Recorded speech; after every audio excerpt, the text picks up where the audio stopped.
Si Yeng, sa natanggap na balita mula sa kaibigan na si Jing. Nahulog daw sa hagdanan ang binatilyong anak nito. Tumama ang ulo sa simento. Comatose. 1 buwan pa lamang nakakaraan ay namatay ang asawa ni Jing. Dadalo sana ito sa business conference sa Davao City. Pero minalas na nahulog sa bangin ang kotse. 1 linggo lang ang nakalipas natapos ang libing. Ang bunsong anak naman ni Jing ang pumanaw.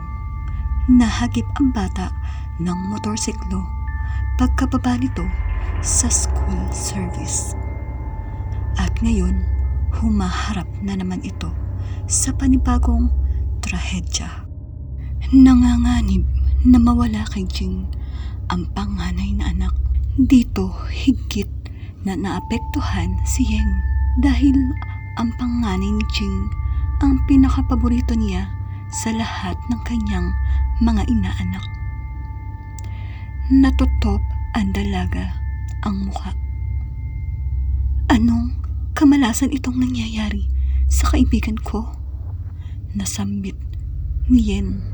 Si Jing man kasi ay kasalukuyang nagpapagamot sa isang sakit na hindi matukoy ng mga doktor kung ano. Parang gusto na tuloy niyang maniwala sa mga magulang ni Jing na may masamang kapangyarihang kumokontrol sa buhay ng kanilang anak at ng pamilya nito. Hindi na siya nag-aksaya ng sandali.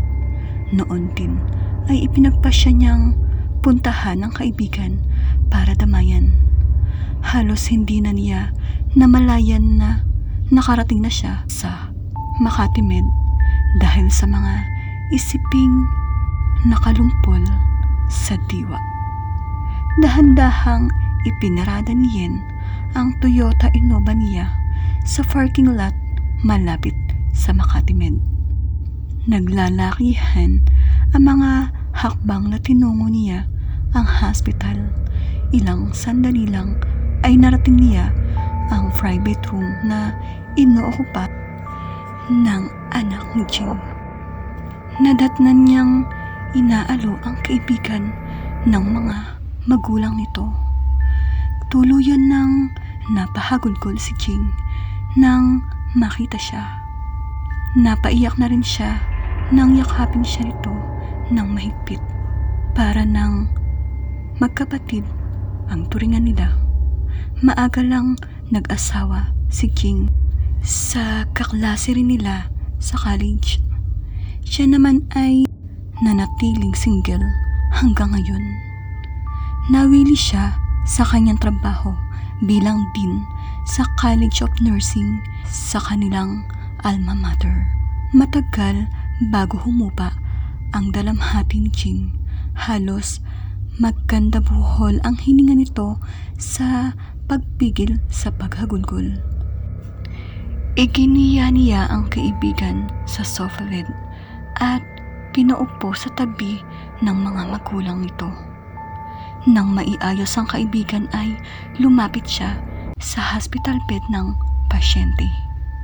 Mangiyak-ngiyak siya habang hinahaplos ang braso ng binatilyong may sabit pang dextrose. Balot ng bendahe ang ulo nito at may nakasabit na respirator sa bibig. Pasimpleng pinahid ni Yen ang mga nakawalang luha nang maramdamang lumapit sa kanya ang buthiing ina ng kaibigan. Kung pwede sana, iha, may uwi mo muna sa inyo si Jing. Nang makapagpahinga naman siya kahit saglit lang. Pakiusap ng ina ng babae. Oo nga naman, iha. Susog naman ng ama na lumapit na rin sa kanila. Halos wala nang ginawa dito kundi umiyak ng umiyak. Alam naman natin na under medication pa rin siya hanggang ngayon. Sinunod niya ang pakiusap ng mga magulang ni Jing. Kinausap niya ang kaibigan. Katakot-takot mo ng pakiusap ang ginawa ni Yen. Bago niya ito napapayag si Jing na sumama sa kanya pauwi. Pwede bang doon na lang ako sa bahay namin magpapahinga? Yen, mas magiging komportable ako doon. Ang sabi nito, sure. Mabilis niyang tugon. Basta, ipangako mong matutulog ka ron. Matamlay na tumango si Jing. Sa buong oras na biyahe mula sa hospital hanggang marating nila ang bahay ni Jing sa isang kilalang subdivision ay hindi nawala ang katamlayan ng babae. Hindi na lang niya ito kinausap para bigyang panahon na makalma ang isip. Nang dumating sila sa malaking bahay ay naantala ang pagbukas ng gate ng kasambahay ni Jing.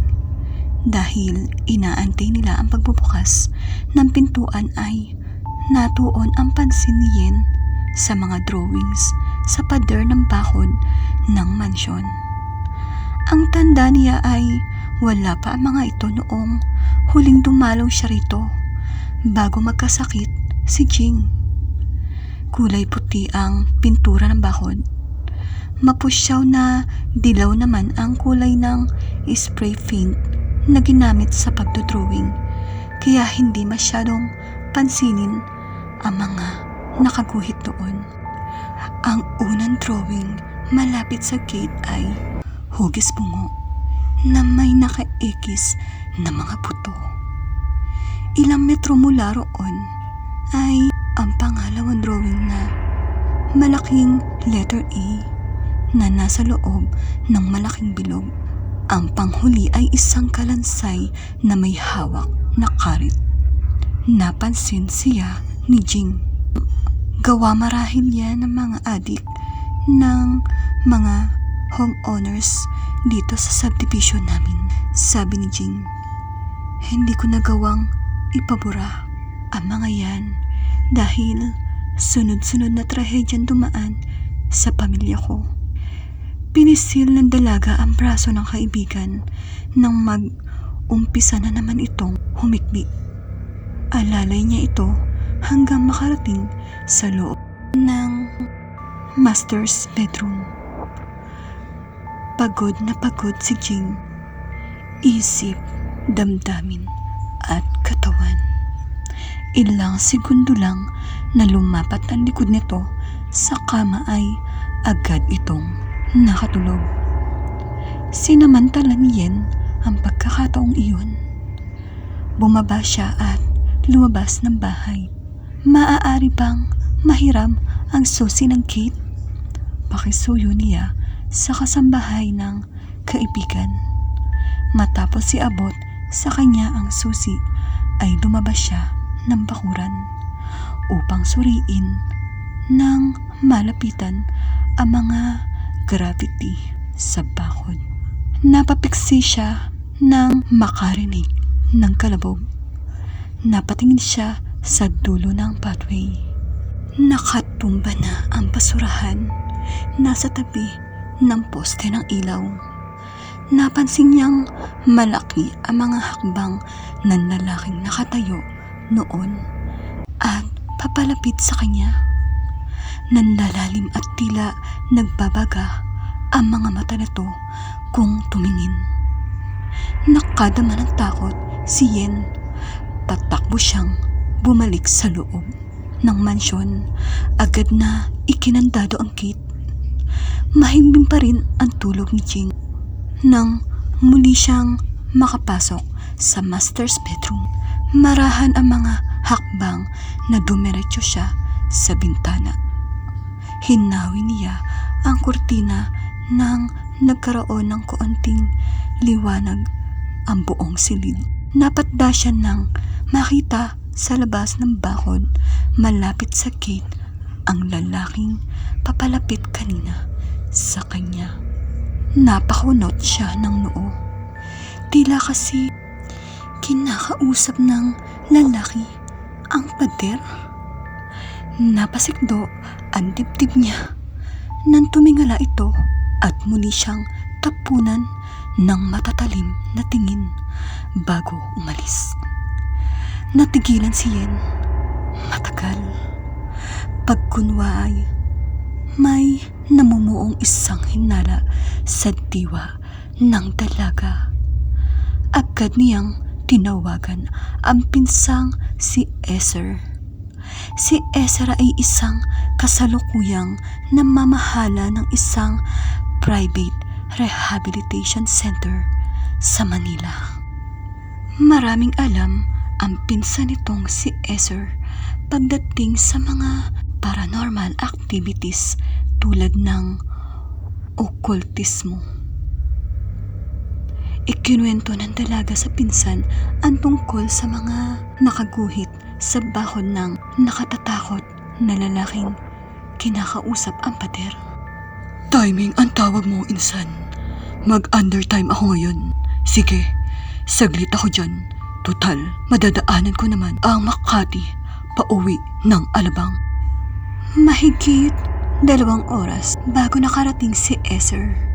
Nagtaka si Yen dahil malapit lang naman ang Manila sa Makati. Nagulat pa nga ang dalaga sa hitsura ng pinsan. Bakit may bendahe ang braso mo at noo? Nag-aalala niyang tanong sa binata. Binugo ng isang van ang kotse ko. Doon mismo sa driver's seat. Mabuti na lang at ito lang ang pinsalang natamo ko. Tinakasan pa ako, kaya ako na lang ang nagdala sa sarili ko sa pinakamalapit na hospital. Nakangiwing nagkwento ang binata. Kasama niyo ho ba ang mama sa labas ng gate, Mami Yen? Nagtatakang tanong ng babaeng kasambahay. Wala akong kasama, tanggi ni Yen. Kasi ho, kanina ko pa siyang napapansing pabalik-balik sa labas ng gate. Tila kinakausap ang pader. Anang kasambahay. Nagkatinginan ang magpinsan. Patakbo silang lumabas ng bahay at dumungaw sa grills ng gate.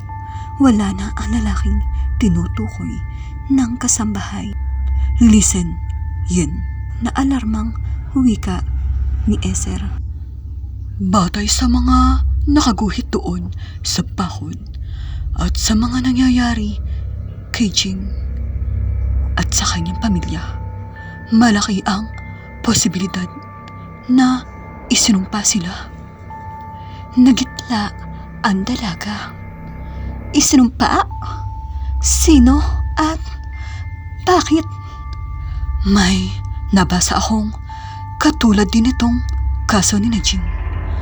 Ang mga graffiti na nakaspray sa labas ng bahon ay kagagawan ng mga taong involved sa occultism. Marahil may nagawa si Jing na nakapinsala sa aktibidades ng mga ito. Kaya naggalit sila at naglagay ng curse of destruction and death sa pamamagitan ng mga drawings na iyon. Ayan din ang hinala ko, Eser. Kaya nga, tinawagan kita. Pero, parang hindi naman sapat ang drawings upang makapaminsala. Hindi karaniwan ang mga iyon. Ang hugis, bungo, na may naka-ekis na buto ay siyang mata nila. Iyon ang tagabantay ng lahat ng mga ginagawa ni Jing. Kaya nga iyon ang kinakausap ng mahiwagang lalaki. May ikinabit silang masamang espiritu doon. Kaya naging buhay ang tagabantay. Ano naman ang ibig sabihin ng pangalawang drawing? Nangangatal na boses ng dalaga. Naupo na siya sa katabi ng pinsan. Ang letter A na lumalampas sa bilog na simbolo para tatakan ang lugar na pinagtausan ng blood sacrifice. Ang naturang sakripisyo ay ginagawa para lagyan ng sumpa ang pamilyang ito. A? At ang pangatlong drawing? Hindi na nasagot iyon ng binata. Nagulat sila nang marinig ang sigaw ng kasambahay nang pumasok sa silid ni Jing. Patakbong umakyat ang magpinsan. Nabungaran nila ang nag-hysterical na kasambahay na nakaturo sa natutulog na amo. Kinigising ko po siya dahil oras na po ng pag-inom ng gamot. Pero ayaw niya pong gumising.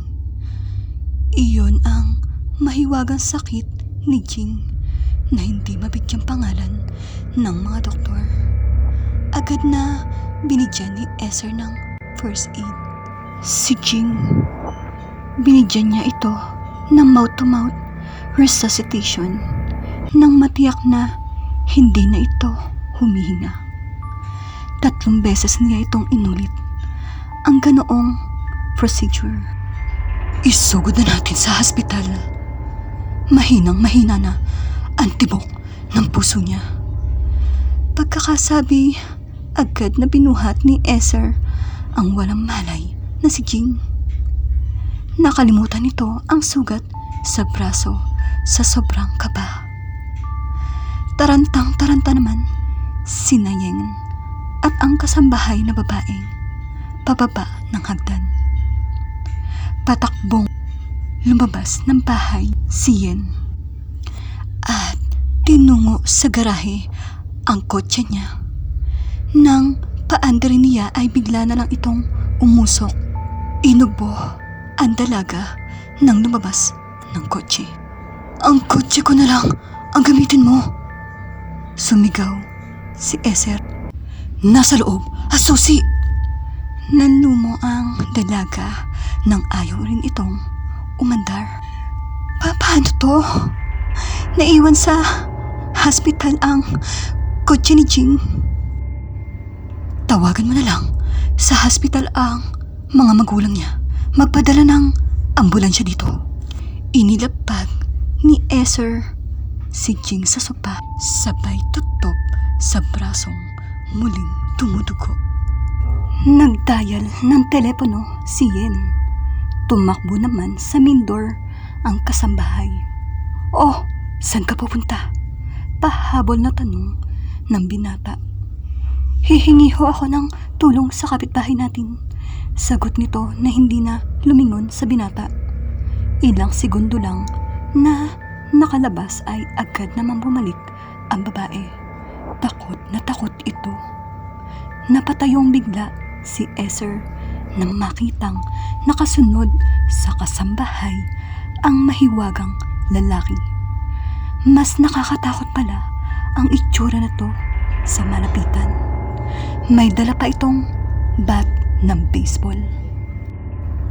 Yan ang mamang nakikipag-usap sa pader.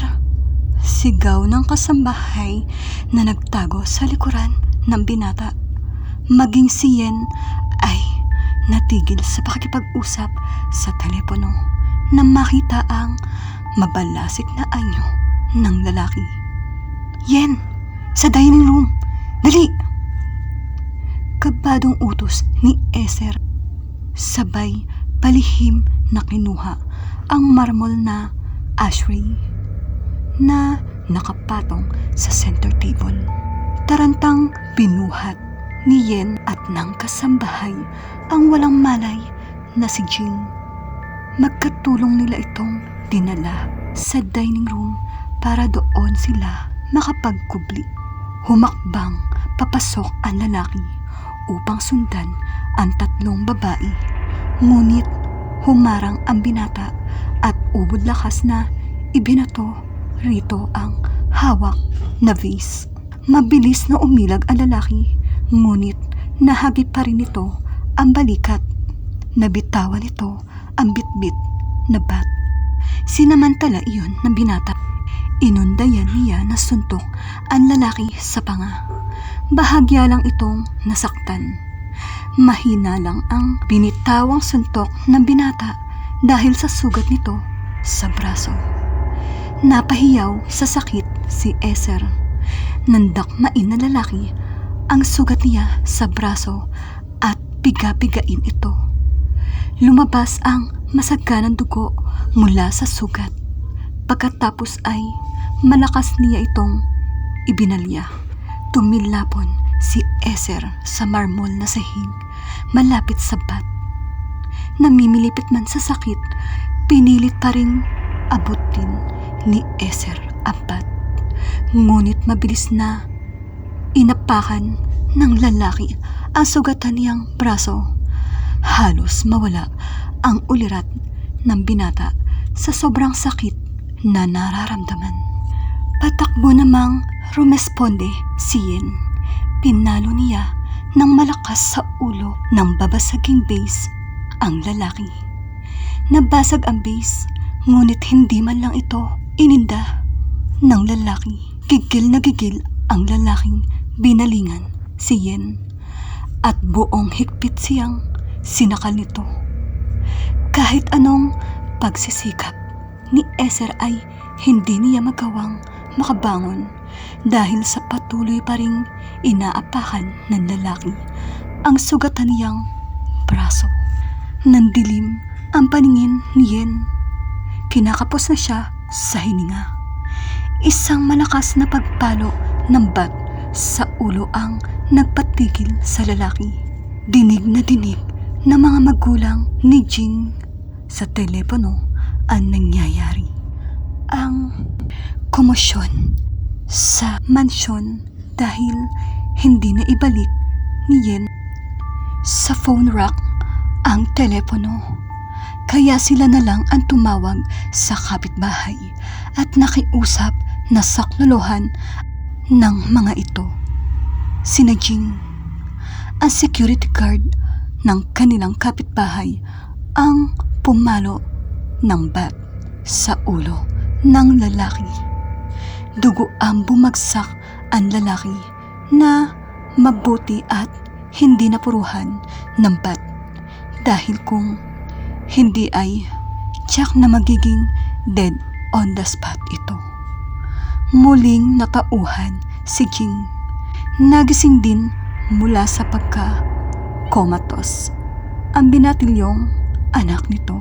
Parang walang nangyari sa mag-ina na bumalik na sa normal na buhay matapos ang insidenteng iyon. Muling pininturahan ng kulay puti ang buong bakod upang mabura ang mga graffiti. Panay ang pasasalamat ni Jing sa kaibigan at sa pinsan nito. Maraming salamat din sa kabayanihan mo, Eser. Itiniya mo ang iyong buhay para sa amin. Matapat na wika ni Jing. Payapa na ang kalooban nito. Masarap pala sa pakiramdam ang makapagligtas ng buhay. Nakangiting sagot ng binata. Hindi mo pa pala nasasagot kung ano ang ibig sabihin ng pangatlong drawing, insan. Muling ungkat ni Yen sa nagpapagaling na binata. Ang kalansay na may hawak na karit ay tinatawag na demonyo ng pagkawasak at kamatayan. Inilagay iyon doon upang maganap ang sumpa kay Jing at sa pamilya nito. Inayunan ni Jing ang lahat ng mga interpretasyon ng binata. Naalala kasi nito na Nagsimula siyang magkasakit matapos magkaroon ng gravity sa bakod. Pagkatapos nun ay sunod-sunod na ang trahedya sa pamilya niya. May kutob akong kagagawa nila.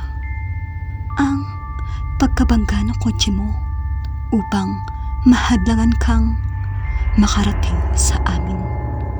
Alam kasi nila na ikaw ang magbibigay ng linaw sa misteryong nangyayari sa amin. Sigurado yan. Sang-ayon ni Eser. Salamat din sa Diyos at dininig niya ang panalangin ko na ituro sa akin ang ugat ng trahedya sa buhay namin. Teka nga pala, ano ba ang nagawa mo't pinag-initan ka ng ganoon na lamang pag-iiba ng binata? Bumuo kasi ako ng samahang naglalayon na hadlangan at buwagin ang lumalaganap na okultismo sa lugar namin, na siyang pumatay sa nag-iisa kong kapatid. Mapanganib silang kaaway, Jing. Ang kapangyarihan nila ay nanggagaling sa kadiliman. I suggest itigil mo na ang krusada mo. Ngayon pa na pati asawa ko at isang anak ay nagsakripisyo na ng buhay? No, thanks, Eser. Naniniwala ako na mas makapangyarihan ang ating Diyos kaysa sa kanilang Panginoon. Buong tapang na wika ni Jing. Sang-ayon ako riyan, Ani Yen. Sabi nga, our God is more powerful.